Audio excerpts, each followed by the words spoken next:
The ASUS RT-BE88U performed extremely well in my test setup. The throughput graphics are promising and the Wi-Fi coverage is great, but place one unit here at the most practical Ethernet location in this two-story house, and I am going to have a very bad time. That's because a good portion of the modeled 5 GHz area is still weak. The review is not wrong, and the ASUS RT-BE88U remains a very capable router.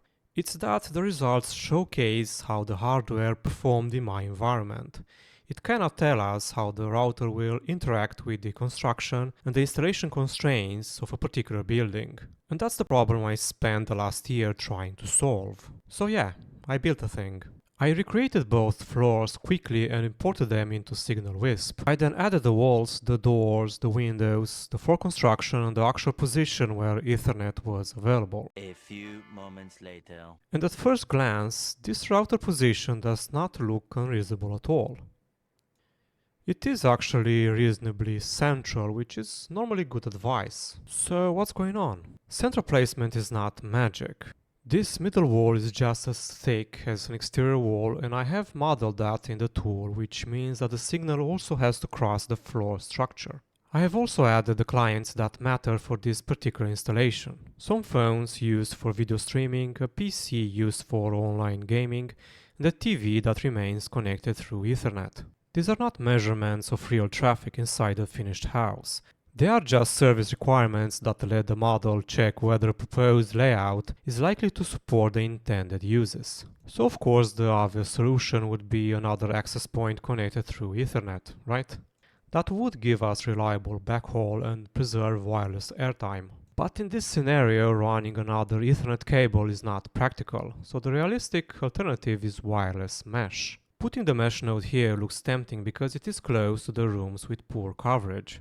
And yes, those clients would see a strong signal from the node, but the node itself has a weak upstream connection to the main router. It cannot redistribute capacity that it does not receive.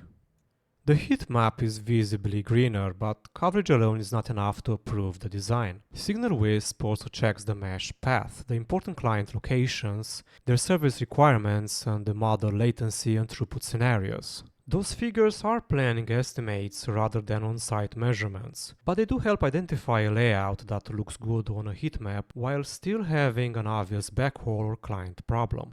So for this property, the conclusion is not that the RT-BE88U is a bad router. The conclusion is that one unit at the available Ethernet position cannot reliably cover the complete building, and that the second unit needs to be placed here, not simply plugged into the room that already has poor Wi-Fi. The final report turns the model into an installation plan. It explains the initial problem, the recommended device location, the backhaul trade-off, whether the selected hardware is appropriate, which client requirements pass, and which assumptions still need to be checked during installation. Also, the report distinguishes confirmed inputs from model assumptions, so every submitted floor plan is checked before payment. Now for the next case, which would you rather see?